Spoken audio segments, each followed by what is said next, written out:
Boom! What's up, my friends? Very excited for today. Excited for the One Funnel Away Challenge. We are literally wrapping up this week's. This is my favorite week, as I've told you guys a couple times now. And I'm excited for what we're going to walk through today. What I've noticed, we're talking about hooks, okay? Hooks. Here's what usually happens, okay? I will go out and I'll help somebody build a funnel, or you guys will build a funnel, or anyway, someone will build a funnel. And almost 9 times out of 10, it does not work round one out the gate. It doesn't. Even with Russell's and when I was built for him, it doesn't work very well out the gate. It would be like, hey, let's go build this funnel, toss it out there. Okay, did it work? Yeah, boom, bomb. And we would less than break even, okay? We'd actually lose a little bit of money. Then we'd go back and we would start testing and testing and testing. We'd come up with new hooks. Woo! Okay, we come up with new ads. Sometimes we'd change a few things here, change a few things inside the funnel, sometimes. But then we'd go relaunch and be like a break even. Be like, okay, whew, we're breaking even, or at least not losing money now. And then we'd go back and we'd let the market tell us what to do. And we start looking at the upsells, the downsells. We look to see what the conversion rates are between ads. Okay, how many people are seeing versus clicking versus opting in versus buying. And we're looking, right, the funnel is not just the pages. It is where the first engagement with the customer happens. And we would go and we start looking and looking and we start making tweaks. And then finally, okay, we have a funnel that would work. Okay, I'm telling you this so we can reset your expectations a little bit here so you understand, like, most people's funnels don't do amazing straight out the gate. Okay, and anyway, and that's what we're talking about today. By way of announcement real quick, a few things they wanted me to drop out to you as well. Okay, your boxes, the One Funnel Away boxes, about half of you guys have gotten them, or they're at least on the way. The others, they're being shipped out right now, so please understand and know that those are on the way to you. The boxes will get there soon. Now, the reason I'm telling you that, first of all, the boxes are amazing. Second of all, we got a cool surprise for you guys, which will be popping out here soon. Third thing, and it'll be on the box, so I'm not going to tell you about it yet. Oh, what? That was a hook? Because you want me to answer it and I'm not? What? That's a hook.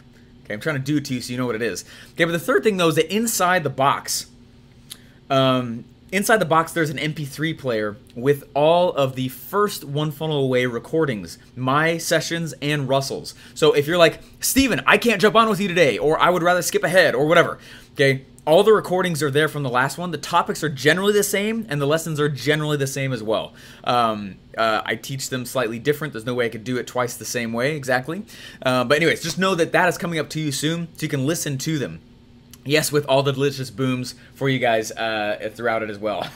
So anyways, just so you know, the boxes are on the way, and if you're like, crap, I need my Steven fix, right? Or I need to go back and revisit this topic or whatever it is. If you go back and listen to the MP3 from the first one, and then also the replays from this. The content from this is how we've always done it. It does go away, though, at the end of this challenge. Okay, we just made that MP3 player part of the first. It was replays from the first one. So I'm just reminding you, please be doing this. It would not be a challenge if it was always available. Okay, that's why we put a timestamp on it.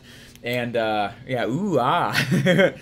Anyway, so we got the boxes. Just as a reminder as well, tomorrow there'll be no One Funnel Away call. The challenge is still going on. It's just a catch-up day for you, though. But there's no official call so that you guys have time to catch up. And prep for next week, which we're going into funnel building. What's up? So excited for funnel building. Holy crap. Holy crap. When you start dreaming in the editor, that's when you know you're a true funnel builder, right? How many of you guys are dreaming in the editor yet? You guys dreaming about One Funnel Away Challenge? Any booms? I know some of you guys, yeah. You guys are. That's why I'm bringing it up. Last few announcements here. Funnel Hacking Live. Hopefully you guys are coming to that. And I'm just reminding you again, it's in like 3 weeks. They have a couple hundred tickets left, and it usually sells out every single year, which we're really excited about. And it is the most pure form of marketing knowledge that has ever graced this planet. Take it from a guy who has his degree in marketing, and I did not learn anything like what Russell Brunson teaches at Funnel Hacking Live.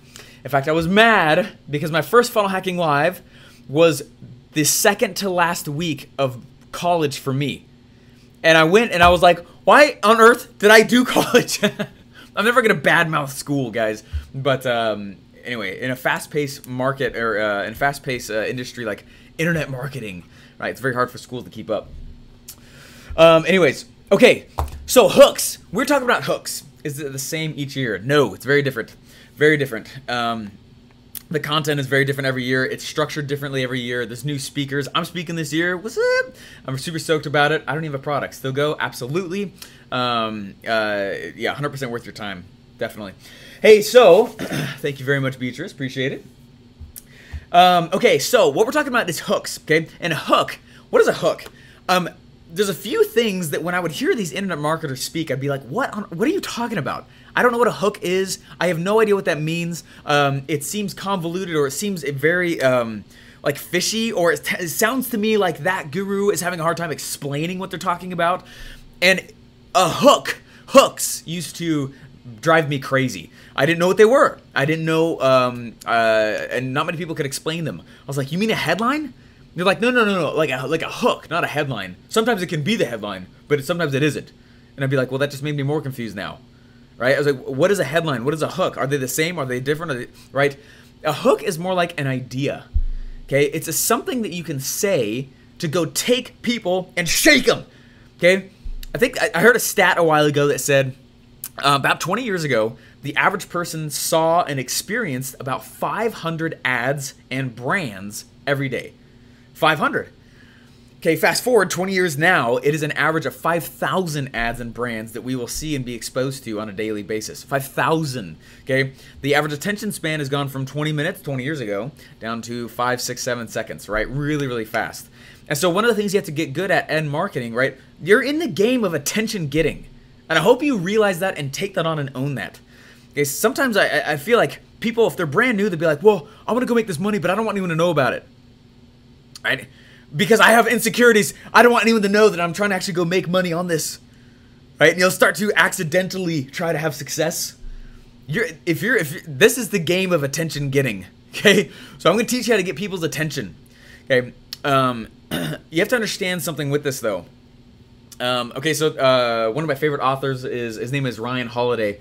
I am a big Ryan Holiday fan. I think he's the absolute man. There's a great book he wrote called Trust Me, I'm Lying. And inside that book, there were some neat studies that he presented about web pages and attention. And what was shown was, there's a whole bunch of studies that were done, lots of different studies that were done.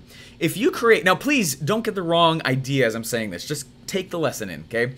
If you go and you create a post, right, or something on the internet that causes somebody to be really happy, there is a shareability of it, it's a multiple of 1.4, okay? So you're gonna get like 40% more shares by making the reader happy. The 40%, right, 40% increase in the shareability by causing the emotion of happy. That's really interesting. But what was fascinating is as the study went on, it showed that then they compared it to making somebody angry, okay? Not sad, angry.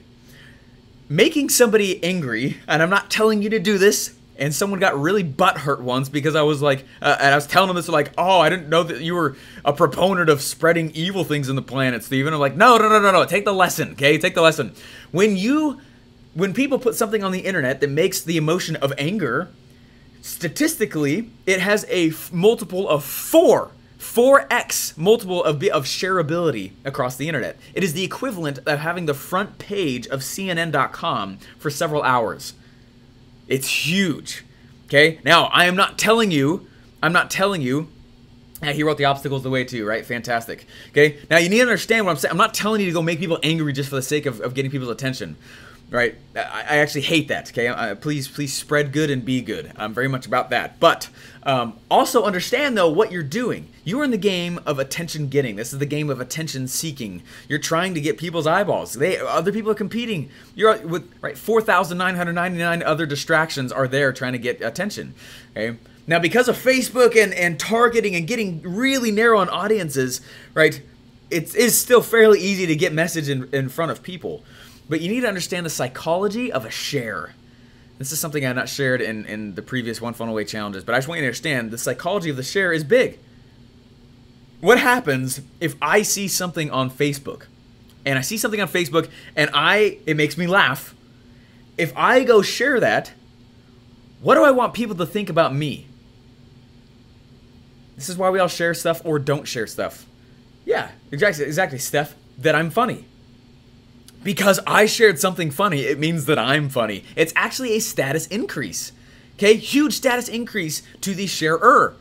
And so when I'm sharing something that it makes me angry, I'm looking for validation from others who are like, wait, yeah, call to arms, baby. Where are the flags? Who's got my sword and shield? Let's go to war, baby, right? That's exactly what you're doing. Okay, understand the psychology of the share. And what you're trying to do when you create these hooks is you're spreading ideas that represent your new product, your new offer. You're spreading ideas that are anti-red ocean. Okay? Now I'm going straight in here, okay? There hasn't been a whole lot of story yet, but I hope you understand what I'm talking about, okay? Okay, so one of the easiest ways to create loops is by telling open-looped stories, okay? If you are suffering on your conversion rate on your pages, it is highly likely the number one reason is that you have no curiosity. So curiosity is the secret power, superpower to hook writing. So I'm going to go in and I'm going to write a hook. What I'm really doing is I'm going to open a crap ton of loops. Okay, I'm going to open loops like crazy on people. For example, okay, you all know that I would not do very good in college the first round. I got kicked out. I had to go resubmit to come back in. What was interesting was that my parents knew that I had failed out of college. I hadn't told them yet. I assumed that they knew, but we hadn't had that conversation yet. Okay, I was spending dad's money, and I'm the oldest of 6 kids, and we lived 13 hours drive away from where I was going to college. And my stomach just sank when I had the realization, oh my gosh, I'm going to have to account for all of my sins and my mishaps very quickly here. And my dad shows up. He pulls up. He drove 13 hours, and he shows up. I'm the oldest of 6 kids. Okay? He shows up alone. He didn't bring anyone in with him. It was he and I for 13 hours, and I knew that I was busted. I knew that I could just tell. You know that guilt feeling? You're like, crap. Like, we don't want to talk about this junk, right? You know that terrible, terrible feeling, right? So he shows up, and he's alone. And I put my stuff in the car. We pack in the car, and it's nothing but just fake conversation for like 3 hours, and I am doing my absolute darndest to prolong that. So we will never have the conversation of, how'd you do in school? How'd it go? What happened, right? I don't want to account for how I had or not performed. Okay, my lack of performance there. Okay, so we're driving back, and yeah, someone said been there, right? We're driving back, and I'm doing everything I can to keep the conversation off of how badly I'd done. And so, this is gonna sound morbid, but I grew up in Colorado. I grew up in Denver. There's a lot of deer, okay? And deer on highways, they die, okay? And so, man, I was just trying to make conversation. My dad grew up on a farm. I love the outdoors. We would go hunting sometimes, okay? And so, anyway, I did a lot of backpacking growing up. We were kind of outdoorsy family. And so we're driving down the road, and I'm like counting the dead deer, like making conversation about that because it feels so awkward to have the other conversation that I know is going to happen. And so I'm like, oh, and I got up to like 57 in 6 hours of the drive. Okay, oh man, look at 56 dead deer, 57. Oh, this is crazy. And my dad's finally like, yeah, wow. I'm sure he was like, my son, it sounds like, right? Yeah. Anyways, we're driving down. We're driving down, and all of a sudden, okay, just know that I'm about to mess with your emotions, okay? But it's to make the point so you understand what a hook is, okay? It's a true story. All my stories are true, except that one fake one, okay? I'm just telling you. We're driving down, and he looks at me, and he goes, son, when I die, my name will be all that's left of me. And I'm sitting in the passenger seat, and I was like, yeah, it's true, Dad. He's quiet for a moment, and he looks directly at me with his dad eyes, and I still remember the voice, and he says, son, I'm going to stop it right there. But it was freaky enough of what he told me that when we got home, I literally got on a plane as fast as I could, and I flew to LA because I didn't want to live at home. And because I knew he was right. And that was the first time I ever did door-to-door sales. I was just trying to run. I didn't want to do sales. I just wanted to live at home. and I got out of there. Okay, okay, yeah, he's a great dad. Papa Larsen's the freaking man. Okay, anyway, what I'm trying to say here is like, what did I just take you through? How much of an open loop is that? Okay, it's a huge open loop. I'll tell you what happened a little bit later, okay, as we go in just a little bit here. But I need you to understand the feeling. That is the feeling a lot of you guys are not good at creating on your pages. You're terrible at making that feeling in your ads. And because you don't, you have crappy conversions. Stop closing loops on your ads. Stop closing loops on your pages for registration or buying or all that stuff. Does that make sense? You have got to keep it open. Stop. It's very much Western culture that all of our music ends melodically. All of our stories end happily, okay? That's not what you're doing in this, okay? You're actually going to do the opposite. And you're going to keep loops open.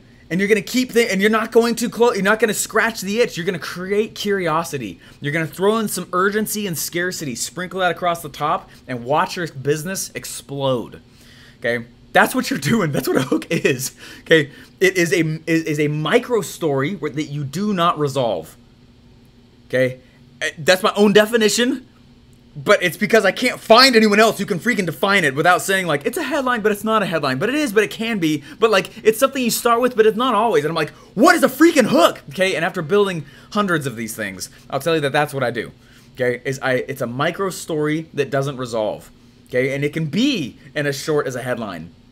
Okay, and it doesn't always need to be right inside of the headline. It could be a sub-headline. Whatever it is, it's spreading the idea and opening the loop without closing it in a way that they're like, I can't, I gotta scratch this itch.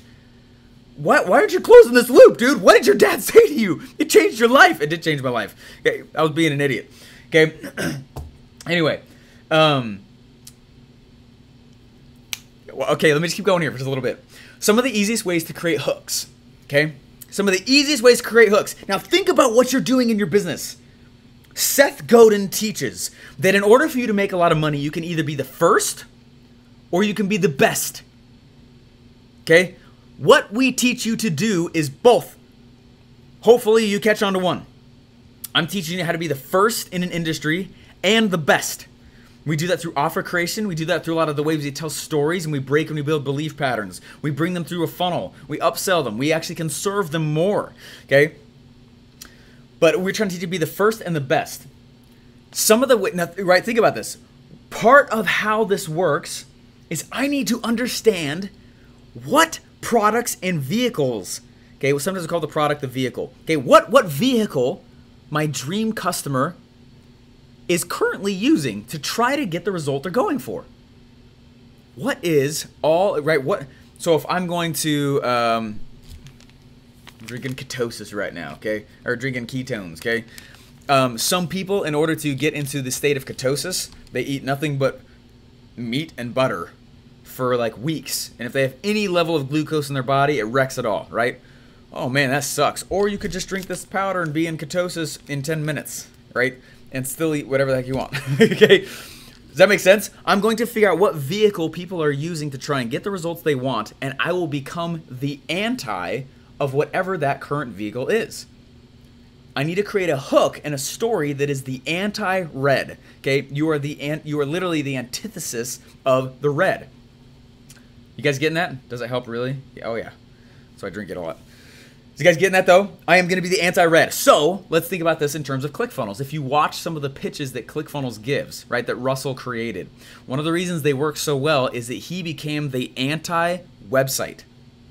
Okay? He became the anti-website. Now, if we think about sharing psychology and we think about how to, I'm not trying to muster anger inside of people, but understand that there are already people who are using websites who are tired of it. They hate it. They're actually angry about the fact that they don't know another way to get the result they're looking for. All they know is websites. Like, man, I gotta get websites. I gotta get websites. But I hate it. How else do I sell things on the internet? Russell comes in and he says, I am the anti-website. And they're like, oh, thank you, because I hate it. I didn't have to put them in a state of anger. A lot of your dream customers already are. And so what we do is we speak to them by throwing rocks at the red ocean and becoming the anti-red. You guys getting that? That's the positioning that we take. And we do that by throwing a lot of rocks, okay? We do that. That is the hook. So if I was going to write a headline and I was, I don't know. I'm so confused. Hey, it's okay. I teach keto for women starting keto. Sweet. Okay, let me keep walking you through this here real quick, okay? This is a concept that is not always easy to understand, but what you're doing is it's the first touch with your dream customer, and it's the first thing you're doing to take them by the shoulders and shake them and say, stop using the products you are. They are not going to give you the results you're looking for. Come over here. Okay, you're going to be the anti of all your competition. I'm going to fish in the pond where all my competition is. I want the most highly competitive market that's there, but I'm going to become the anti of that. I'm fishing in it, but my message is the anti of it. Yeah? Any books helped with this on a deeper level? Yeah, Jedediah, honestly, Expert Secrets was written for this. That is one of the major reasons why. Okay, you guys, is this making sense? How many guys are like totally confused? Okay, and if you are, I totally get it. Okay, some of you guys are okay, cool. Some of you guys are a little confused. Okay, that's totally fine. I'll keep running through a few more examples here real quick. Let me keep going though. One of the ways to create a good hook is to look at all the hooks your current competition is already using. Don't reinvent the wheel, right? The market will always tell you what to do. You don't have to be a creative genius to make a lot of money in this game. Just see what people are already being sold with. So, let's see. I'll keep on the ClickFunnels example since we all most likely know that. So one of the hooks that Russell throws out, right, is he talks about this whole concept of the 2 comma club. That is a hook, right? For what? I gotta go over and look. Right? He's baiting them and pulling. Give me your attention. You've been trying to go in and trying to make money in all these other ways. Let me invite you to the 2 comma club. What is that? Okay, you guys getting that? What is the 2 comma club? Holy crap! And that is the message that they get brought into ClickFunnels with. Okay. Sometimes a lot of the hooks that he'll toss out there is he'll say things in his ads like, "Why do you hate money?" Right? That's jarring. Like, well, I don't, but I do, but I don't, but I do. And he's causing a little bit of an identity crisis inside of the individual. Okay? Does that make sense? Oh, that's the hook. Oh my gosh, what? There's so many things out there competing for attention. What you're doing is you're grabbing them and you're saying, look over here. And you're doing it a lot of times by just saying things that are anti their current beliefs. Okay? I'm telling you right now, please be careful with how you approach what we're teaching you because you can jack with people, okay? Please be ethical and moral. I keep dropping this whole thing, but you're literally messing with the foundations of the way people see the world. Okay? Let's say that I believe, what's one of your examples here? That's the best explanation ever, really. Hey, thank you very much. Dating. Okay, dating. Okay? So in dating, what's one of the common beliefs, Ingrid, what's one of the common beliefs that people have? They're like, I believe that in order for me to get a date, I have to do this. What would you say that is, Ingrid? Have a job. Shower. Wear makeup. Have to pose as the perfect woman. Ooh. Okay. Okay, you guys are starting to hit out at a lot of beliefs. You guys see what I'm doing here? And if this concept alone, don't get hung up on what I'm talking about here. Okay? What I found is that I need to teach you this stuff, but a lot of your ability to write hooks, a lot of it comes naturally as you start to learn how to tell your story in a way that is attractive and interesting for another person to listen. Because I could walk out and be like, you know what? I could walk out and I could start telling my origin story. We were broke, couldn't feed my wife, right? And I'm telling all this stuff. And what I'm doing is I'm watching the eyes of the other person. I'm listening to their feedback. I don't care what their feedback is. I just need feedback in general. And what I'm looking at, so they could hate me, and that's okay. They don't hate me. They hate my story. Okay, that's very key. It'll protect your psyche. Okay, I'm going out and I'm testing my story. I'm testing my story this way. Oh crap! When I said it this way, I didn't get that much of a response. Let me reel that back in. Let me try that in another way. Same story, but let me like give more details in this way. Oh, you did like listening to it that way. Oh, okay. What did I say that time that was different?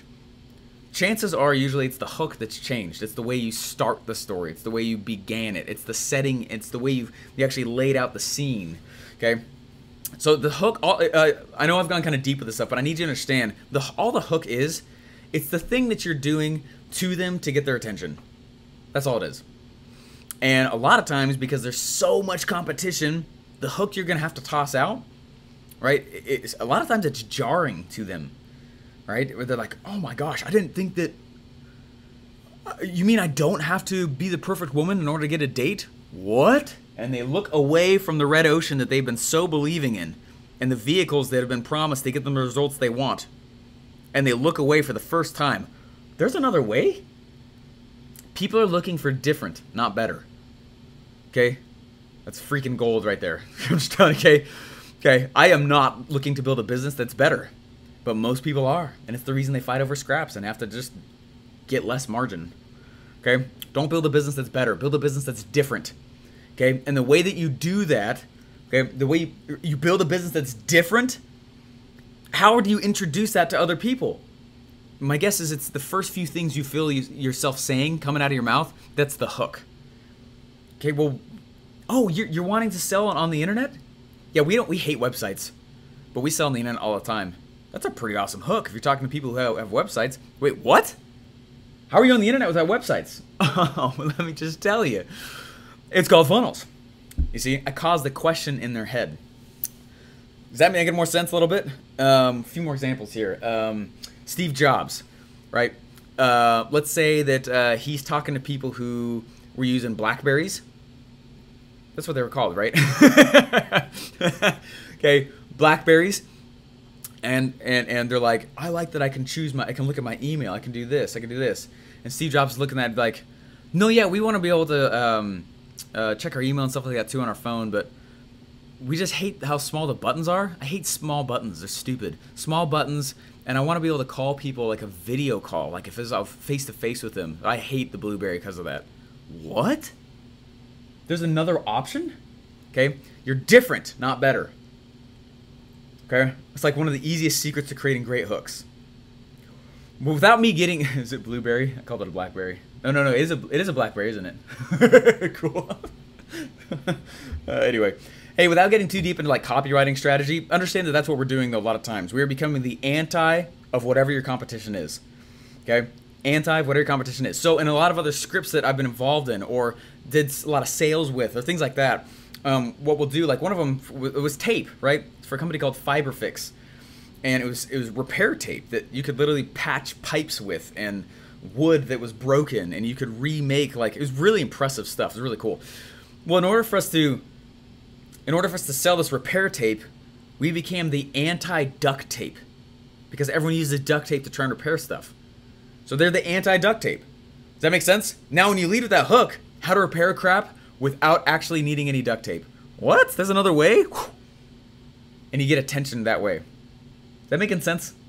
I know I'm all over the place, and if you're feeling confused, I'm very sorry. But just keep going down the road, and if anything, if I could just open your eyes a little bit and be like, oh, that's what he was talking about. Okay? Now we have a little bit of awareness as you move forward with this. Okay? Okay, so I'm just rifling through 3 really easy ways to create hooks. Number one of the easiest ways is to be the anti-red, right? You throw rocks at the red ocean. Okay? I hate that vehicle. That's a stupid vehicle. Why on earth are you using that? And they're like, I hate it too. I just didn't know there was another way. Whew. Right? If you want to hijack somebody's brain, ask them a question. You can't unhear the question. And people hate unanswered questions. Are you tired of of trying to sell with a website online? Right? Would you like to know another way? Yes. Right? You want to hijack someone's brain? Questions are an amazing way to do that. Okay? You hijack their psyche and all their thought process. Okay? Anyway. Okay, so you become the anti-red. The other way that I like to do it is I will speak to my dream customers' internal and external desires. Now that we've gone through the Epiphany Bridge script, right, we went through the backstory. Next piece on there is the internal and the external desires. Okay, now that we've gone through that, in your red ocean, there's like collective internal and external desires, right? Everyone who's wanting a date, who's a woman, and for Ingrid, right? Everyone who is in there, they have an internal desire, man, right? They may just want to feel like they belong. And externally, they want to avoid the awkward conversation of people asking, what? But you're pretty. How come you're not dating yet? Right? And they like hate that question. Well, if I was going to go create a hook to talk to those people, I would say that in the freaking ad. Okay? Tired of people asking you why you're not dating yet? As a question.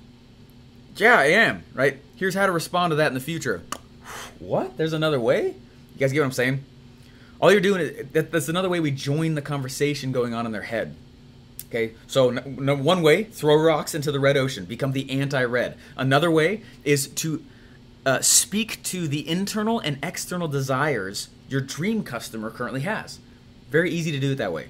Okay, one of my products right now, I make fun of the mainstream methodologies that people believe in order to get the results.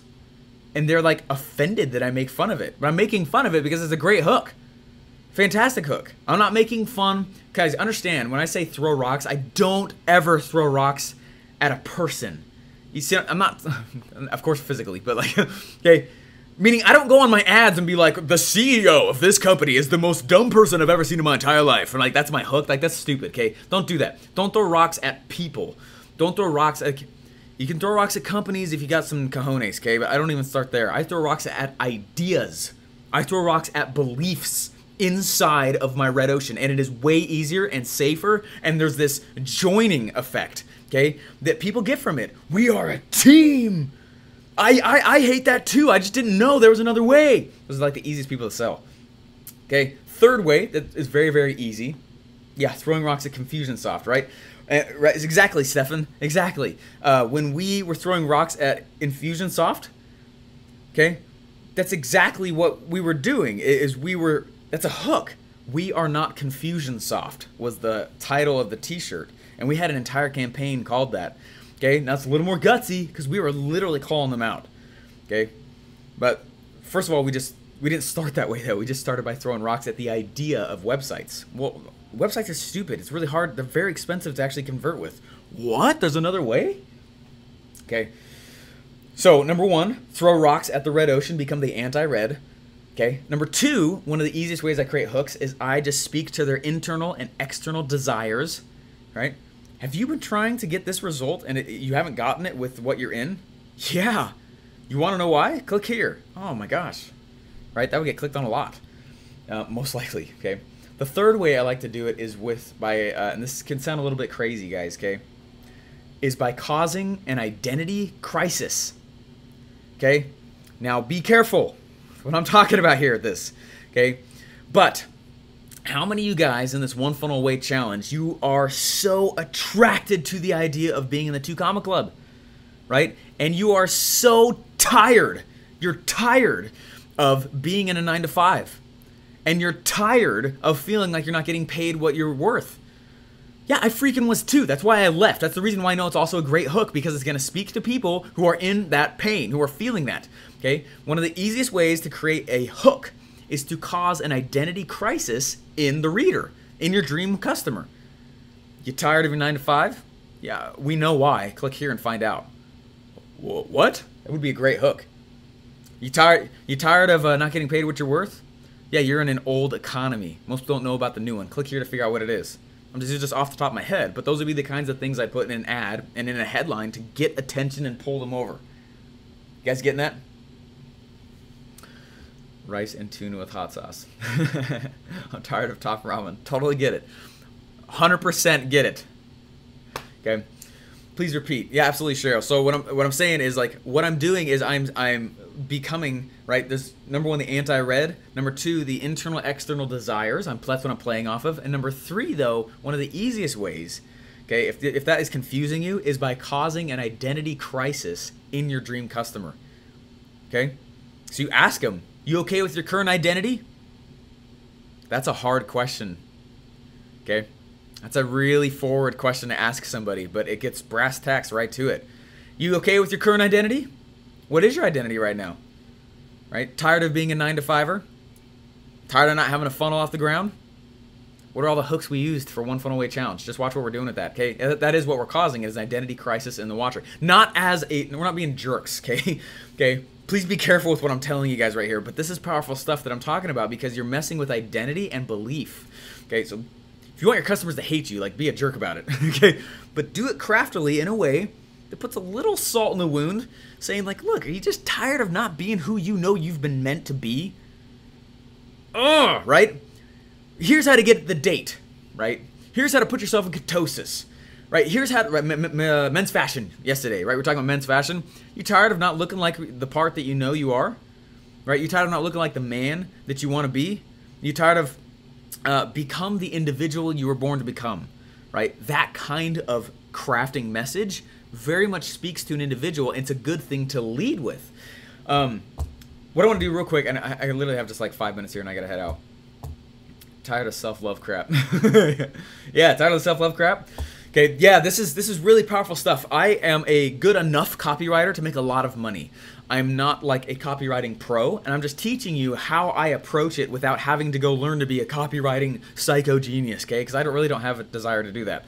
So this is how I write messages that are attractive and sexy to grab people's attention and pull them away from the red ocean, because I know I'll serve them better than they currently are being served. So I got no hang up doing it, okay? If you're having a hard time coming up with these kinds of things, okay, when I'm consulting with companies, it often confuses what I'm doing. But what I do is I like to listen to the client as I'm sitting there. They'll be behind their desk. I mean, a lot of times we're in front of a whiteboard, and I am keeping a list on their whiteboard of the things that I can hear that they have emotion behind. Okay? Like I don't know if I can say names, but I was doing a consulting session 2 or 3 weeks ago with a very, very, very famous person, which is really cool. And when I asked the person, why are you doing what you're doing? The person like sat up physically, like their posture changed. Okay, their posture changed. And they like sat up and they were like, because of this. And I'm tired of people who are not able to X, Y, and Z. And as I saw the emotion come out of the person, that's what I started writing. And I didn't explain what I was doing until about halfway through the day when we started coming up with hooks. Then I looked back at what the person was emotional about. I'm not saying it's sad, but like they could be angry or charged up or excited, or be like, this is why we do it. Okay? When you sit back and you can go and you can look back and be like, a lot of this has to do with your origin story. That's the reason why I have you guys go through it. What are your internal and external desires? What were the walls you were hitting? It's highly likely your dream customer is also hitting them. Make that your hook. Tired of having this experience? Tired of not having this experience? Tired of not being the person you want? Tired of having this internal desire but never achieving it? Okay, you are pulling out things from the origin story, the Epiphany Bridge script. Okay, it's one of the easiest ways to do it. And so a lot of times when I'll go consult with people, and I'm just telling that, I will sit down and I'll start writing. I'm watching them, not so much what they say, but they'll say these little phrases, right? They'll say these little phrases that they've come up with on how to describe what they do that are like really emotional, they're energy packed, they have a lot of opinion over, and they're willing to get aggressive over it. When I'm seeing that, and they're willing to be that way with me, that's what I write down. And so I'll come up with a whole list. Those are my hooks that I'll go put inside of ads. I'll tell you guys right now, and then I'll have to jump out here. Hooks are something that we write a lot of, okay? Here's where you guys can mess up with this. I'm stoked for you guys. If you guys are here with me right now and you're still in this, you guys are going to go, you're going to build a funnel next week. You are going to go and you're going to launch it, okay? Most of yours won't work very well off the bat, and that's okay, okay? Before you discredit your funnel, before you discredit your sales message, your offer, right? The actual funnel itself. Oh, does this game even work? Okay? Notice that there are a lot of levers you could go turn. Okay? I could change my ad. I could change what's on the first page that they are seeing. I could change my offer. I could change my sales message. Maybe I need another upsell, or maybe I need to get rid of an upsell. Okay? I beg you, the first thing you should go do, don't discredit the funnel. Start testing hooks. Okay, don't look at all the stuff in the back. You go all the way to the very, very front and just start testing hooks. So one of the things we'll do when we launch like any product, like when we launch the Expert Secrets book, I'm just bringing up products a lot of you guys likely know about. Okay, we always come up with like 10, 15, 30, 50 hooks. We'll go spend $2 or $3 to each one of those hooks. Sometimes without there even being anything on the back of it. We're just seeing what people click on. Okay? Remember, we're not the one buying it. Let's let the market decide. So we'll go put $5, maybe $10 behind each one of the hooks that we inside each of the ads, coming up with like 10 different ads or hooks. Okay? And then we look and we say, oh my gosh, this is what everybody's clicking on. This is what people are emotional about. These people are wanting attention, or they love this open loop. They love this curiosity. Let's take these top 3. Now let's make official ads and let's split test with those. Okay? And that's how we do that. Okay? Because otherwise you're like, I'm going to come up with one hook. I wouldn't do that. Come up with like 10 and start testing each one of them. That's literally how Tim Ferriss came up with the title of the book, The 4-Hour Workweek. He did not come up with that. What he did is he came up with tons of book titles.